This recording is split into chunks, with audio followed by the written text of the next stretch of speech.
And did he send you transparencies, or how is he going to do I have that? not received a deck of any sort.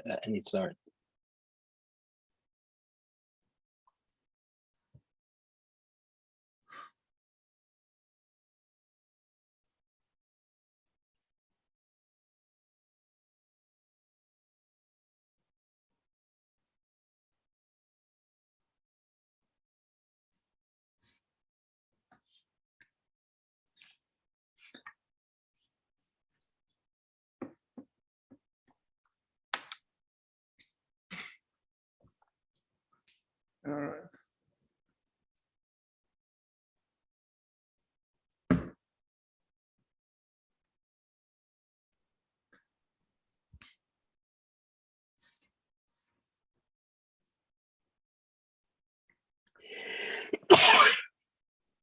All right. Can you hear me? Yes. Okay, ladies and gentlemen, good morning, good afternoon, wherever you are. Welcome to the seminar of CITI, Columbia Institute for Teleinformation, and IMMAA, International Media Management Academic Association. I'm Eli Noam, professor at Columbia Business School and director of CITI. We got over 60 registrants for this event today, and many of them are already online or will be shortly. We got everything in place except for the speaker at this point, but I can already introduce him and the topic while he's presumably coming in. This is the third seminar this year. We started with windsurf. He just joined, Ellie. Pardon? He just joined. Ah, perfect. Okay, great. Welcome, John. We started with windsurf and then with Jaron Lanier. Both of them are tech pioneers, TCP/IP, virtual reality, both technologists, but wide-ranging interests beyond technology. And today we will have a speaker who comes to us from the management consultancy direction, business management, also broad-gauged from the other direction.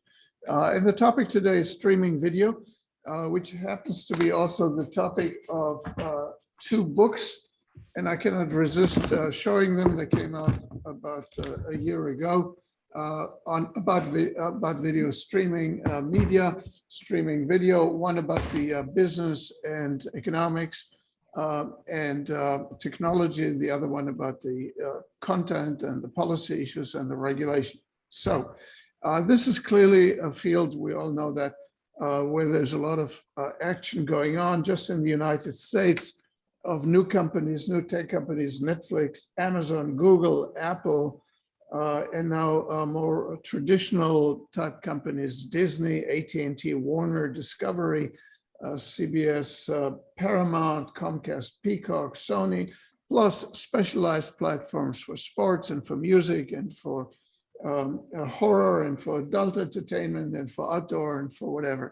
So, and that's just the United States. Now, of course, some of it spills over around the world, such as Netflix.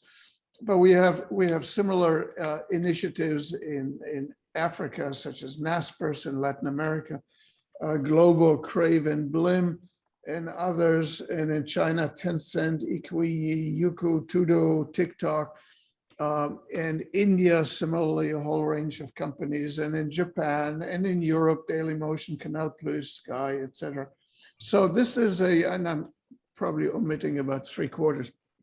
So this is an industry in transition, in transformation, lots of energy, lots of consolidation, lots of technology innovation, content innovation, lots of impact on traditional media as the new forms of distribution and new styles and genres and the jostling of competitors all affect them.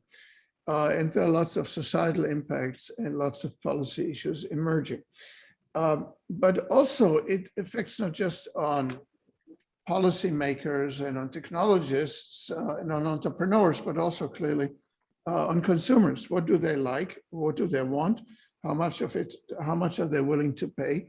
And the question is therefore kind of what do we know beyond that it's kind of growing, but it's also possible that it will reach soon, maybe some kind of a natural saturation, plateau, consolidation, etc. And so John Rose is here today with us. He's been very close to the sector and he's worked with data in this sector.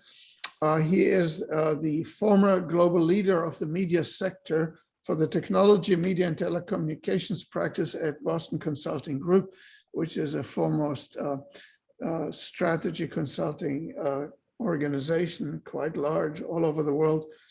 He has, since 2014, been a BCG fellow, and he is in his consulting work helps clients capture what he calls a quote trust advantage, rising market shares and accelerated innovation built on the torrent of data, meaningful insights gleaned, and a highly effective big data strategy. So he's going to talk about this. Now, so that he will have a chance actually to talk, I will kind of shorten this very long biography. He's been very active with the World Economic Forum. He's the vice chair of Board of Trustees for the New York Public Radio. That's kind of for the US, the kind of the public service radio system. He is in academia. He has contributed an online course for the Virginia University of Virginia Schools of Business and for Coursera. Before joining BCG, John was executive vice president IMMAA, the large media group, where he was responsible for strategy and corporate development, etc. And before that, he was almost 20 years with McKinsey. So he comes to us with a great deal of interest, insights, and information about this media sector, and he's going to talk to us now. John, please go ahead. Do you have slides that you want to show? Yes, I do, and I will put them up in a second. So first, can everybody hear me? Yes. We can hear you, but not terribly loudly. Hang on, I can change that.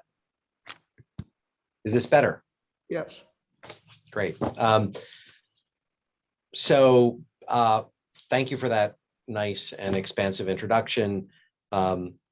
I spend most of my life doing one of two things, either serving folks within the broadly defined media landscape and specifically within the video universe on how to think through the degrees of disruption that are occurring in each of their segments and what to do about them. And I also am an adjunct faculty member at NYU, where I teach a course on the implications of uncertain disruption on strategy and change in the media space. I'm going to pull up a document and I'm going to put it into presentation mode. So hopefully, hopefully that works. Looks good on our end. Great. So I'm a consultant. I can't travel without slides. I will send this deck around. There are more slides in this deck than we will talk about in the first part of this, the first 30 minutes, which will be more presentation. But I'm also happy if you guys just want to interrupt me as we go, we can run more of an integrated dialogue, however is best for you. There are really two parts to this. One is, or inputs into this. One is a longitudinal series of surveys we've done on viewer behavior and attitudes as it relates to streaming. And then second, a overlay of the dynamics that are occurring in the landscape beyond pure consumer behavior and the implications for disruption.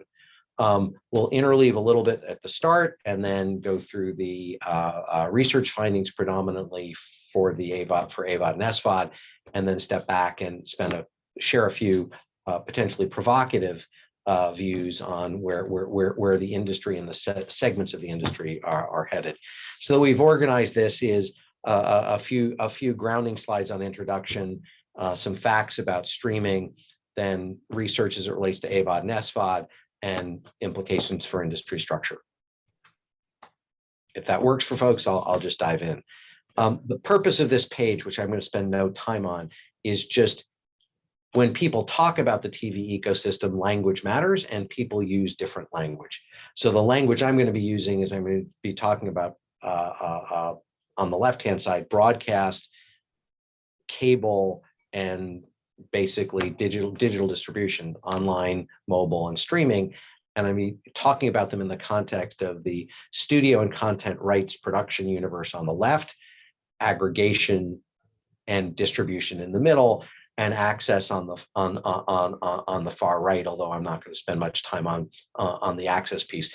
The purpose of this is really just for reference, because people use different terms for different things.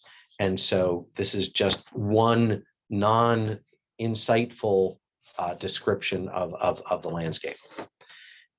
As we go through, these are the themes we're going to address in terms of what's happening in the universe. First, the rise of streaming and OTT and how it's changing viewing patterns. First, some facts, and then some behavioral stuff. Then the disruption of traditional distribution that's creating, the way in which these new businesses are changing business models, and secondly, the attack that the digital native players in these universes are doing, which are basically using this as a stalking horse for their other business objectives, and implications for the traditional business models that are under attack. And then the notion of content and how content's changing. All of that circles one, I think, material thought that we'll end with, which is, there's going to be a tremendous amount of blood and along the video value chain. We are going to see material change in structure, but also material value destruction, and value shifts and value creation. And while everybody will, for a very long period of time, have access to a tremendous amount of rich video content, the businesses who do this will face massive amounts of trauma. And I'll share a little bit of where we think the trauma is and where we think the trauma isn't, and who's really fighting whom versus the way that value chain that was set up. The industry doesn't look like this when you're done.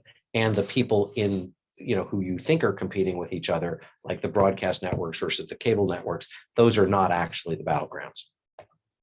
So with that, just the rise of streaming and a few facts. This is just a time series of the rise of streaming into the COVID pandemic, in the US. The green shaded things are what one would think of as traditional television, sort of plus. It's the networks, cable and free to air. It's the DVR usage to time shift it. It's the VOD of those providers within the MVPD, cable, satellite, telco, multi-channel distribution orbit. The blue is streaming, whether it's streaming over a mobile device, streaming over a PC, or streaming over a TV set. And the light blue, the 6.0 on the right, that's streaming over TV sets. And that, I think, has been the explosive surprise. Everybody's been talking about mobile streaming for a long time, not as much about smart TVs and the role smart TVs are playing in moving people outside of the set-top box with direct streaming to households. There's been a consequent massive decline in the MVPD universe. And the interesting part of the slide you see here is it parses the difference between the total MVPD universe and the MVPD universe without the new virtual guys. So it's a material decline overall, but the traditional infrastructure-based folks, cable, satellite, and telco, are facing ongoing and massive and continuing declines. And the green is also suffering in ways that people didn't imagine at the start. They thought that the YouTube TVs and the Hulu Primes were going to essentially take up the slack of cord cutting, and what we're seeing is a real move out. And the real move out is because of this. This is just a time series of new OTT based streaming services, AVOD and SVOD, but pretty much, what was a very small boutique and niche set of things has become mainline and mainstream. And part of what we're going to talk about is how do you segment this universe, who's going to win in this universe and why, and who's going to lose and why. At an aggregate level, up until 2 years ago, no one was even talking about AVOD. If you go back to just before the pandemic hit, only 14% of the folks who streamed AVOD, right? 95% streamed SVOD, and that penetration of the TV population that streams anything is reasonably stable. What's interesting is the new part of this is AVOD, and you can see on the right hand side also the increase in numbers of services accessed for the folks who stream on the bottom, and not very much change on the top. And we are seeing, back to I think something Ellie said, an approach of saturation, which we'll talk about through the research in a second, of the number of services a subscriber uses in a SVOD universe. And that is going to create material dynamics if you go back and you look at the almost hundreds of players who are running after those dollars. If you look at that 3.1 to 3.7 increase in numbers of services per SVOD subscriber, what you also see is the big guys at the top, what we would call the core general entertainment services, Netflix, Amazon Prime, Hulu, Disney Plus, that are really going for general entertainment mass and have actually achieved material penetration. There's not much of a material increase in the people who are subscribing to them. The increase, the bulk of the increase, came in between 2021 and 2022 in the smaller general entertainment aspirants, the folks that like Peacock and HBO Max and Paramount Plus, who are trying to be on the left, but have not yet gotten enough subscribers to actually be a mass distributed service. And they're sort of in this middle zone between niche genre-based services, where you basically see no material change there, and the left, which is the larger folks. And similarly in sports, you see no material change in the growth in number of SVOD subscriptions, per person. And that's because the folks on the far right are basically running niche services. And most consumers, if they do subscribe to one, not 3, 4, or 5. And it's the one additional service on top of whatever they select on the left, which are the general entertainment services. So the profile of a typical viewer is a couple of general entertainment services plus one. And that seems to be reflected not only in the horizontal cross-sectional views in any given year, but in where the growth is coming. And there's some implications of that for what happens in that second column, because in that universe, the smaller general entertainment SVOD guys don't all move to the left. And so then the question is who survives, because they're not yet at cash flow positive attractive scale.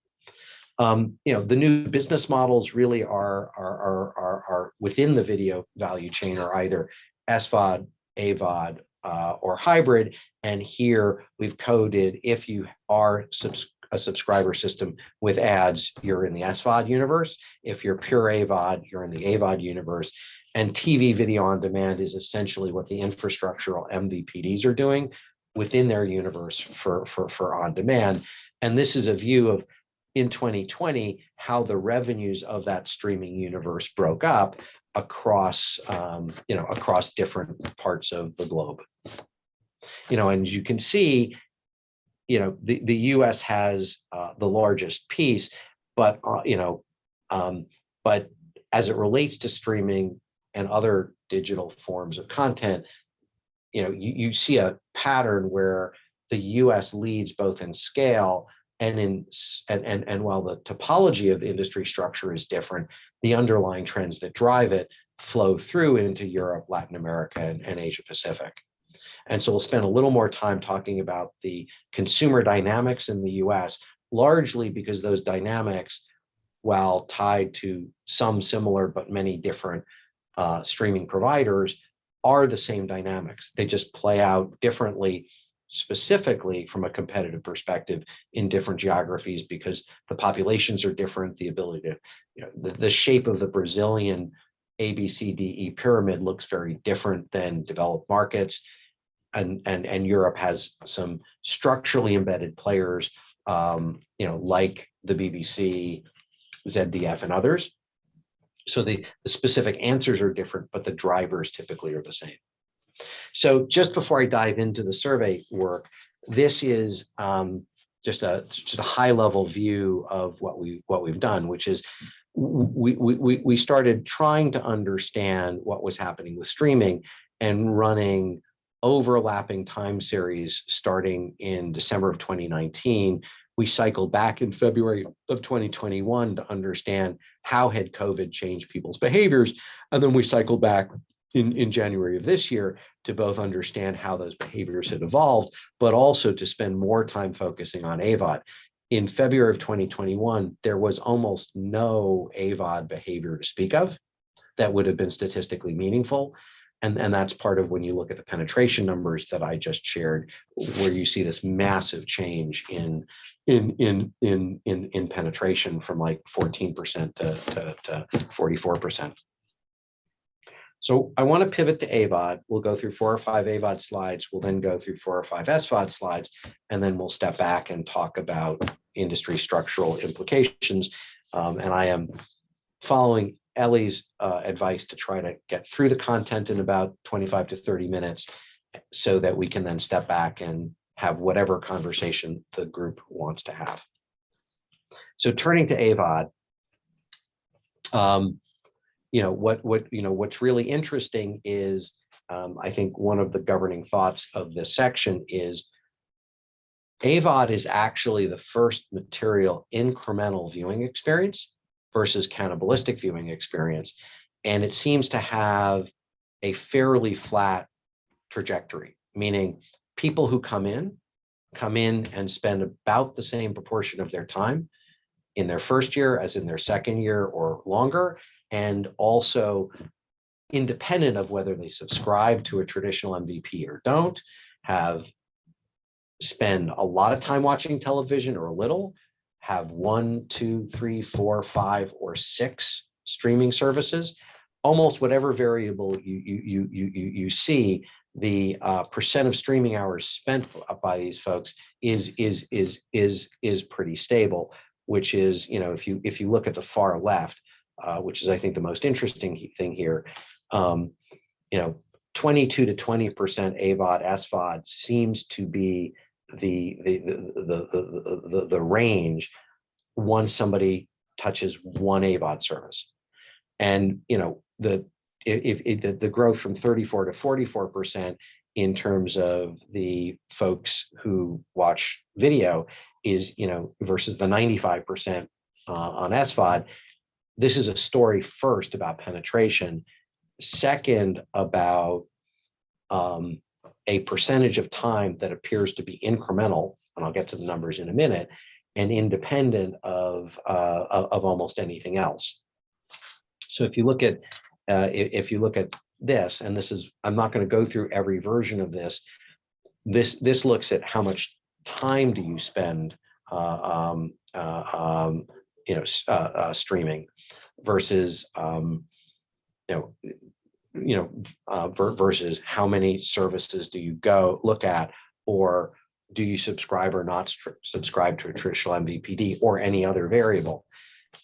You pretty much get an amazingly flat curve. It's 20% plus or minus small variations. And as I'll show in a minute, it's 20% that is incremental. The left-hand side of this are the MVPD subscribers. And consumers who don't use an AVOD service, 27 hours. Consumers that use at least one, 30. If you go to the left-hand side, consumers not using an AVOD service who are cable cutters or cable nevers, and those are just terms that apply to any MVPD subscription, including the virtual ones like YouTube TV or Hulu Prime. 15.3 goes up to 18.1. And so what's really interesting to us is there's something unique about AVOD that makes it incremental, and it's capped. And we would argue it's about alternative occasions of use, and alternative occasions of use that are probably most comparable to where the cable network universe of programming has been moving on average. So, getting to occasions of use, while on the first one, a lot of people like to be able to choose the specific show when I turn on a TV, the AVOD services are able to do that. But I like when a TV channel or a streaming service has scheduled programming that I can tune into. I often struggle to decide what TV show or movie to watch when I open a streaming service. I wish the streaming service could choose a show or a movie for me instead of me having to decide what to watch. Even the bottom one, that's 25% of streamers. And the middle two are 50 to 65%. So there's a material portion of the population who stream, who have occasions of viewing that AVOD and FAST address that SVOD doesn't. FAST in particular addresses the choose a show for me, or there is a schedule, because basically the FAST services like Pluto and others have actual streaming services plus on demand, and ones like ones like Peacock are predominantly on demand. But what you're seeing is folks saying, hey, wait a second, there's an occasion of use that I don't get from Netflix or from Amazon Prime that matters to me. And so they are pulling what we would argue is, a set of occasions of use that are, if you look at the left, multitasking, casual watching on the go, in a material way, and more than the SVOD only users. So you are seeing both a occasion of use and a differentiation between the SVOD only and the AVOD and SVOD players. And finally, I think the television industry, and in particular, the financial community who observes it and the executives who run it, have been in a universe of advertising revenue is bad, subscription revenue is good, and we have to morph our models from advertising to subscription.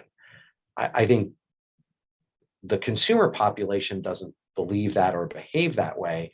And a more nuanced statement is traditional television advertising on a traditional linear network is threatened, but consumers are actually perfectly fine watching television with ads as long as it's the right occasion. And so we asked consumers, what they think about ad-supported content.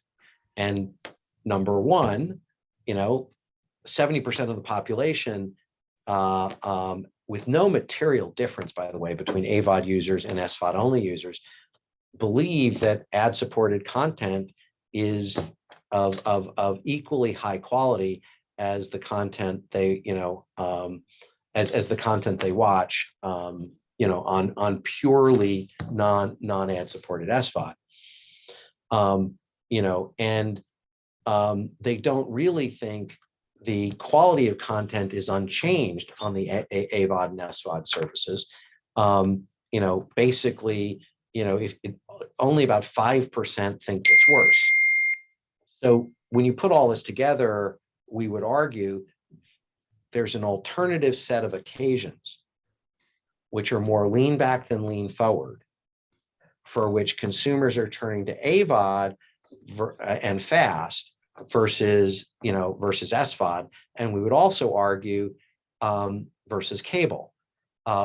We would also argue that the cable network folks are aware of that, and that's why you've seen some interesting models like ION TV or AMC with some of its channels morph to something that looks a lot like FAST, but on a much more limited basis. Meaning, ION TV has 8 television programs that are 100% of its programming over the course of a week. They just repeat different episodes over and over and over again. So Monday is NCIS, Tuesday is Blue Bloods, Wednesday is something else. AMC is doing that with Criminal Minds and Law and Order. And you just tune in, and if you like that show, you know it will be there, and you catch it in whatever arc it is. But you're seeing more and more of that behavior starting to show up in the cable network universe.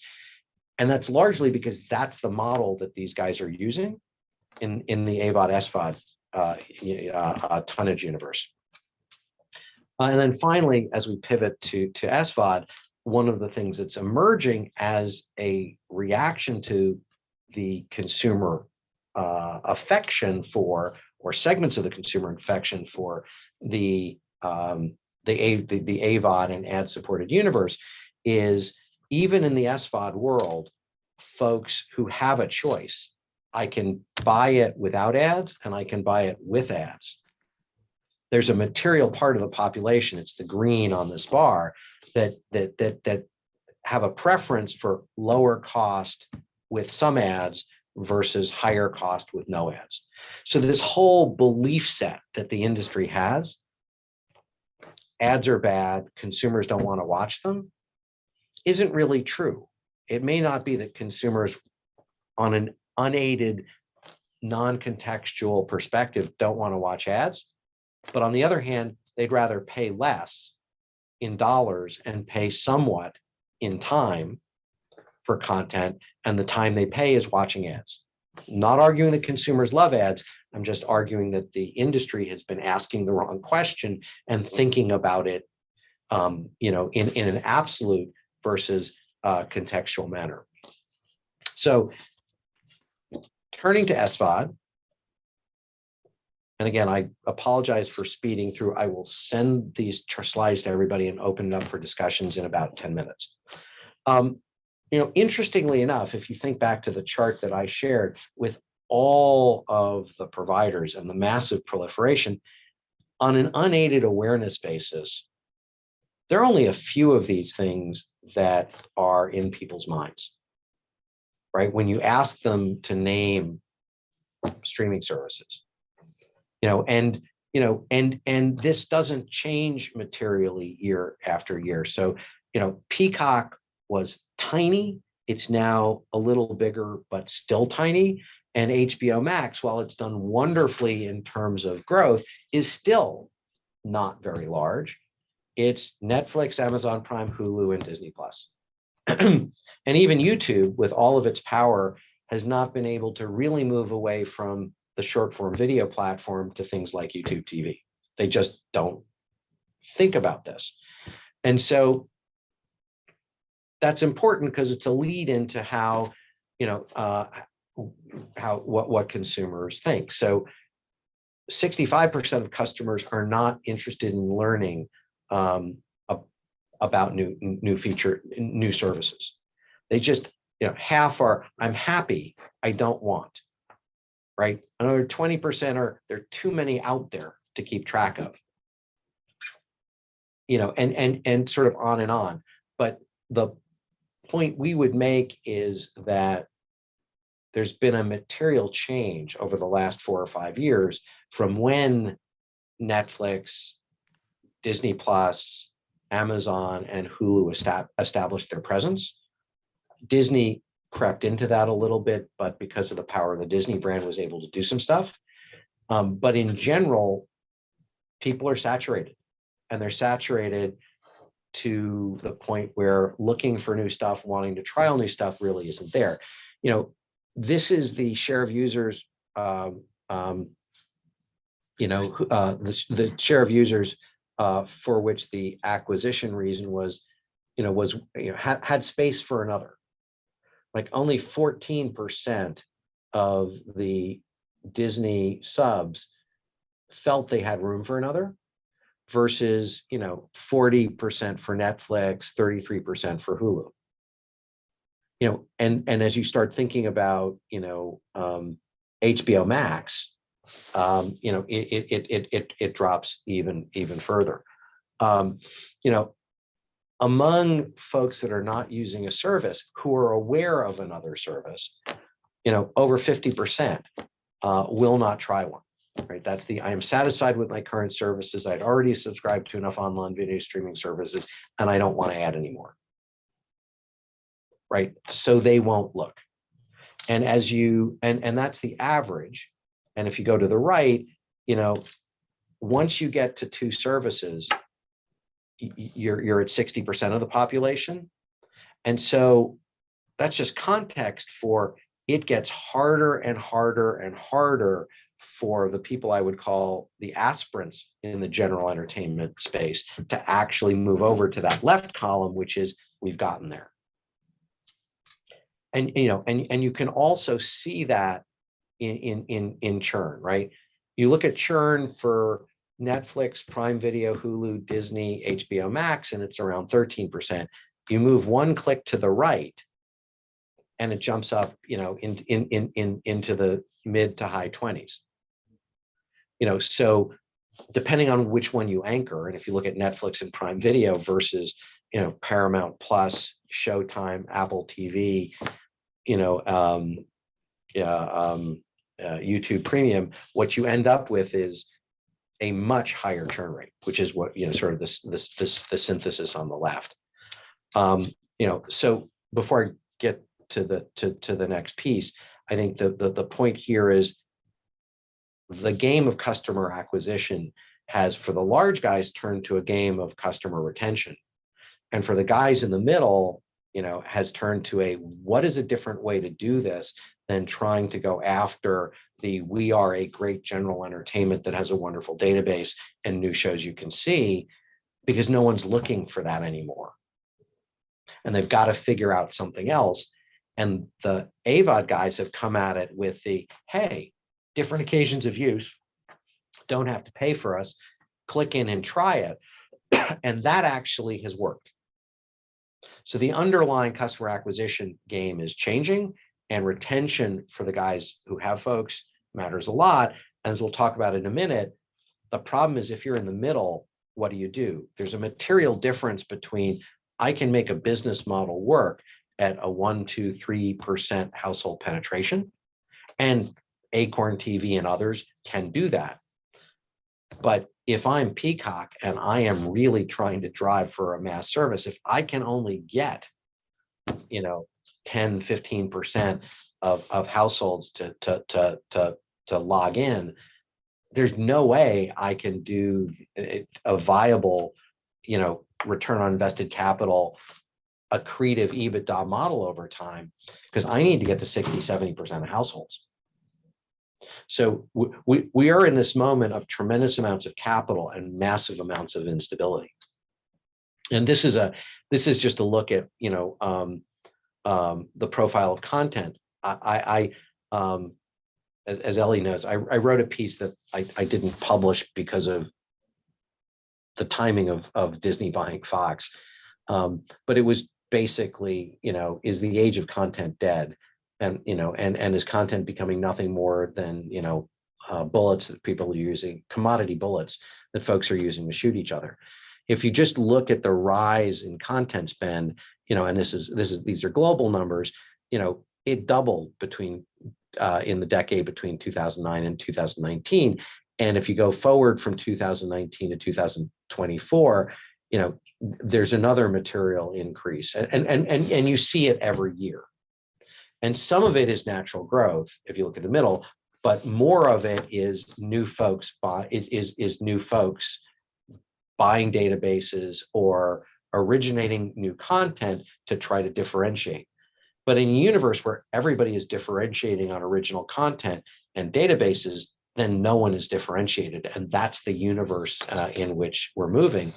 And also, the profile of what is valuable is changing. So the gray line, which is harder to see, is how everyone has historically thought about the value of content. The vertical axis is the number of users. The horizontal axis is ratings. And so in a general pre-streaming universe and pre-on-demand universe, there was a fairly nice understandable, and it's the gray curve of the more viewers you have, the more valuable the content is. In the on-demand and streaming universe, that's really not true. The cable network universe lived in the middle, sort of middle of the road, okay programming, got some audience, didn't cost as much to make, but in a world of choice where I was scanning channels, they got enough viewers to make it work.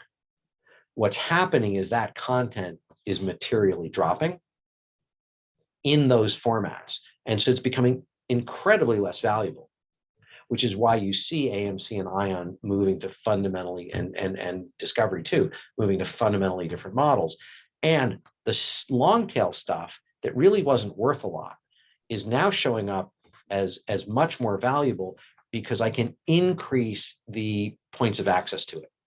And I can create incremental, more nonlinear viewing for when people want to watch it for the niche genre of folks who actually want to watch that content. And so that's valuable both in an SVOD, AVOD model where you're looking for, 3% of household subscribers, but you got a database that didn't cost much.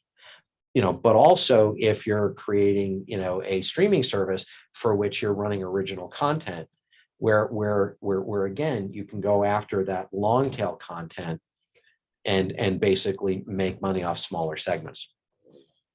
So in the vein of time, if you look around this map, which we've done a very fast walkthrough, right? Streaming is materially changing the composition of viewers. That is really massively hurting disruption. New business models, the AVOD, SVOD, FAST models, are very different than the traditional ones. And a moment about digital natives. We talk about Amazon as an SVOD service. It's not. Amazon is doing with video what Apple did with iTunes. I had the unfortunate opportunity when I was an executive at IMMAA to negotiate the first iTunes deal and the second and the third one with Jobs.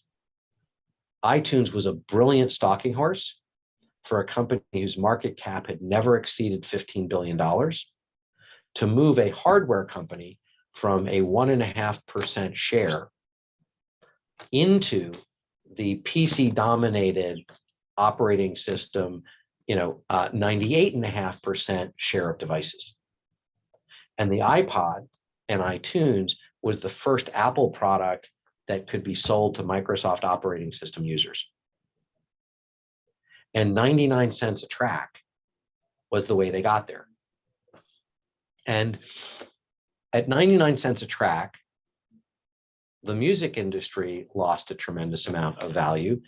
Apple lost money, but it didn't matter. The upside value for iPods leading into, 18 months after launching iTunes legally with the music industry's original content libraries, Apple introduced the dual processor notebook. And all of the folks that had liked the iPod and iTunes on their PC-based computers started thinking about, oh, I can buy a MacBook and it's a really cool looking thing and they've got great user functionality and I can still run all of my Microsoft operating system software on it.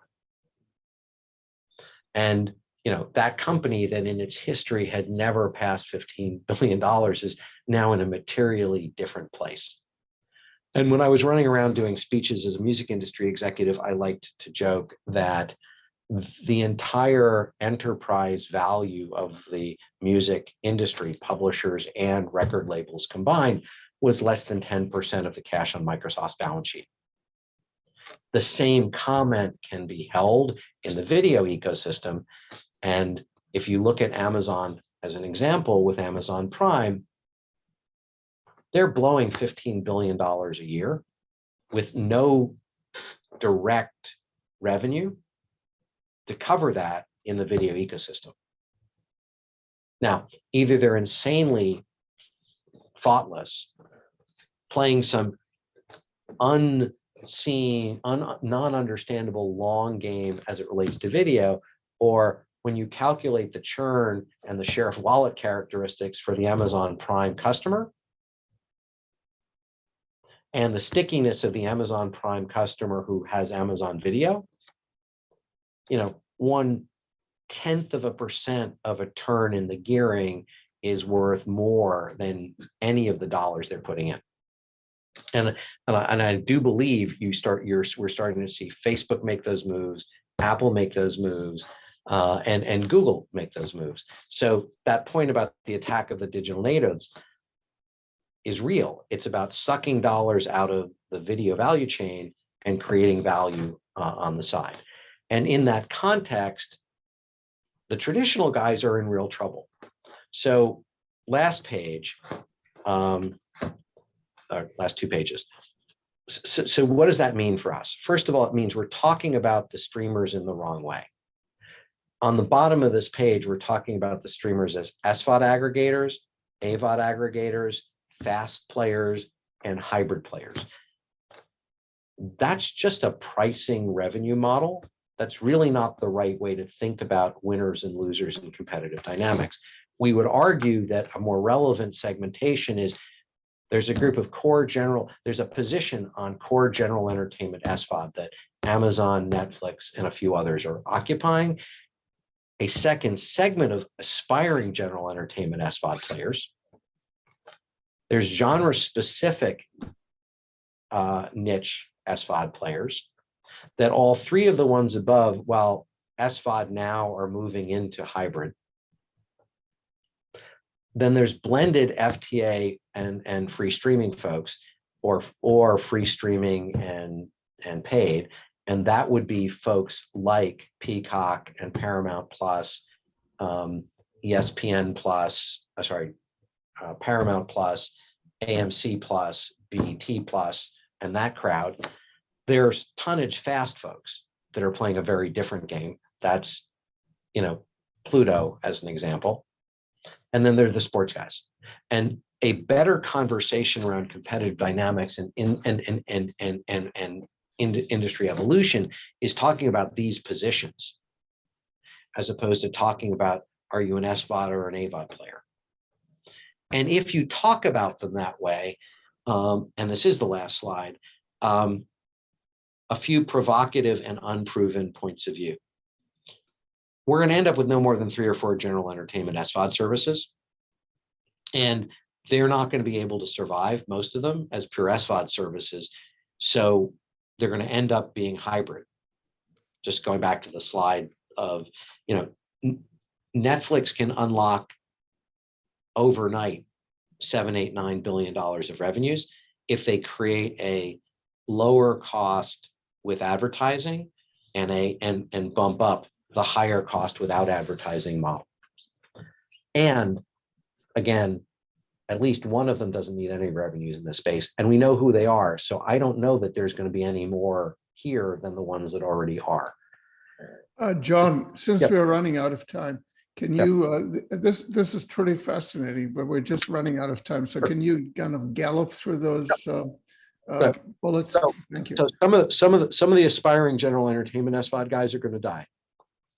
And those that do survive are going to have to evolve hybrid models, either in partnership with cable networks or fundamentally new business models, because the path they're on, unless they do something like that, they're going to die. Interestingly, the FTA broadcasters are particularly the ones with related AVOD, SVOD folks like CBS and NBC, are actually going to maintain value. They are actually the last people standing on in the traditional world with 95% plus distribution. the cable networks are at material risk, and we're going to see massive blood and destruction as they continue to lose subscribers from cord cutting, and as the ad dollars start moving into the AVOD universe, which is inevitable. The genre-specific SVOD guys and the tonnage fast guys are in great shape as long as they execute their current game plans. Distribution is not a place anyone would want to be, whether that's a local TV station, an MVPD, a VMVPD, or somebody who owns movie theaters. And this is not the golden age of content creators. They'll do fine.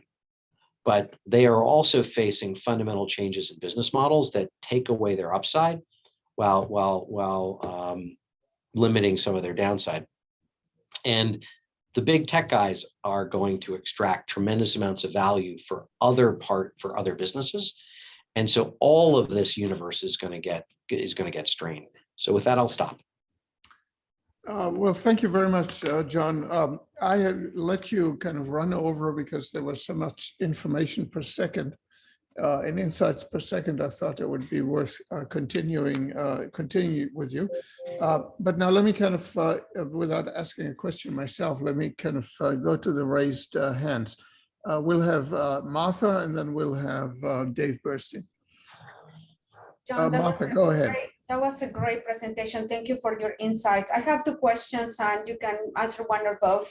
But my question is, from a price perspective, what is more costly for the user, the cable subscriptions or the multiple subscriptions to all of these providers? That's one. And second, I wondered whether you think the high ideological divide that prevails in this country right now allows for some of those more liberal or more conservative niches to survive in that niche market, and how successful do you think they will be? So there's this wonderful phrase we've been running around with: less money for less TV. So there's a whole segment of the population, people who are subscribing to 2 or 3 SVOD services and AVOD, who are paying tremendously less than they were paying in the MVPD world. So what streaming is enabling, and what these different $3.99 to $13.99 models are providing, is a degree of choice. And so what you're really seeing is some people are paying more, but there's a whole bunch of people who are paying less. The people who are paying less were essentially creating free rent goods into networks that weren't being watched. And so that very integrated model is breaking apart, because people are saying, interestingly enough, people who like sports are staying in the MVPD universe. The people who don't really care about sports, it's like, why am I paying this subsidy to, it's about $20 out of a $75 service for stuff I don't care about, when I can replicate it and mix down? I think you have a great point about political divides. It doesn't seem to be material here, because other than news, and news has proliferated infinitely more as a digital first dynamic. Most of the services here are pushing entertainment, and you really don't see the same political lineup, if you look at the research, between political beliefs and whether you like a show.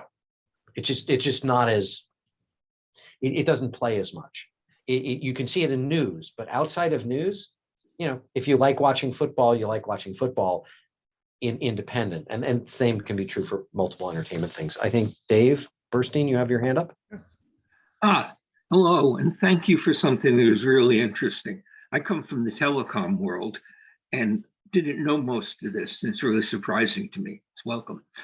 But from the telecom world, I learned not to think of the US as that important. It's about 15% of the world market by both measures.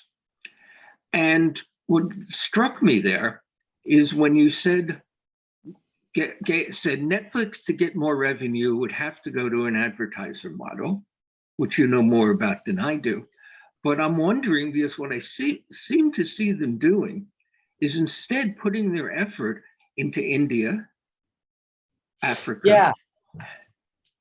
So I mean, look, this was a very fast trip through a lot of things. Two very different points. In the telecom universe, there's now a set of telecom players in the US. They don't exist in the same way in Europe and many other markets because there wasn't the same degree of household penetration, maybe the Netherlands, and a couple of other countries where you had 90+% penetration. Those were businesses that were built off television that are now telecom businesses. And so you now see Comcast and Spectrum as material competitors in the broadband segment of the telecom universe and increasingly in the wireless segment of the telecom universe. And the only way they got to a seat at the table was that video paid for the infrastructure. And in their universe, video is now moving towards a zero margin, negative cost of capital business for them. Netflix is absolutely trying to run around the world, as is Hulu and some of the other players. The problem is, I'll take Brazil as an example. Netflix's subscription price in Brazil is 25% of what it is in the United States. And on average, every subscription that they sell in Brazil is shared among 4 to 6 families. So their realized dollar per actual subscriber is somewhere between 75 cents and $1.25. And they are spending insane amounts of money to drive people to spend that much. And so winning by moving globally isn't going to work. When you look at the penetration in the countries where people actually have money to spend for SVOD, and as that becomes clear, guys like Netflix are going to have to do something else. One last thought about that. They have a slightly misleading P&L. Every year they escalate the amount of original content they buy. Content that you purchase or license in gets amortized either over the length of the license agreement or over a 5-year period if you created it and owned it. So their cost of content, which is the single largest thing in their P&L, is essentially the average over the last 5 years and is 2.5 years behind. So in a world where they've been raising content costs by a couple of $1 billion a year, they're understating their going forward content costs by about $5 billion. You can figure that out by looking at their cash flow and their debt. That's like not a sustainable universe when subs decline. So they're running at India and running at Brazil, knowing that it doesn't work financially, but at some point, I believe the music stops. Horst. Yeah, hi, very quickly. Wonderful, really love it. You said you're going to send us the presentation. Yeah, absolutely. I'll send them to Ellie and he'll send them around. Now, are we allowed to share it? I'm with the Advertising Research Foundation. This is our work, okay. But it is not client work. So we can't share client work, but this is our work. So yes. I want to particularly congratulate you on identifying viewing occasions as a driver of behavior, because there's so much emphasis only on content. Yes. But you focused on something that's often overlooked. And just one little footnote, you said the industry often thinks people don't want to see ad. Well, like I said, I'm at the Advertising Research Foundation, so maybe we're biased, but we kind of know. We kind of know. Yeah. All right, thanks again. This is great. But it is a different conversation. Do people want to see ads or not want to see ads? And on average, they don't. That doesn't mean that they aren't willing to watch advertising supported television. It's a different question. And what we find is that even if they don't pay that much attention to it and have it sort of in the background, it still has an impact, and that keeps the whole industry going. Again, thanks, everybody. Thank you very much, Horst. Is there any other, we have no time for questions, but if there's one more comment, we'll listen to it. All right. In that case, I'd like, since it is 11:59, I'd like to thank John very much for this truly informative and thoughtful talk. I think just the bullets at the end, we could have probably had a session on each one of these bullets. And so John, thank you so much. And for you, the audience, thank you for joining us. The next event on the, we always do this on the first Thursday each month, is Ulrike Rohn, who is the professor of media economics and management at Tallinn University in Estonia. She was also president of the European Media Management Association for several years recently. Please, she has many interesting things to say. And a month from now, please, who knows if Estonia is still around, so join us. Thank you very much, John, again, and thank you all. See you next month. Bye-bye. Thanks for inviting me to join you. It was a pleasure.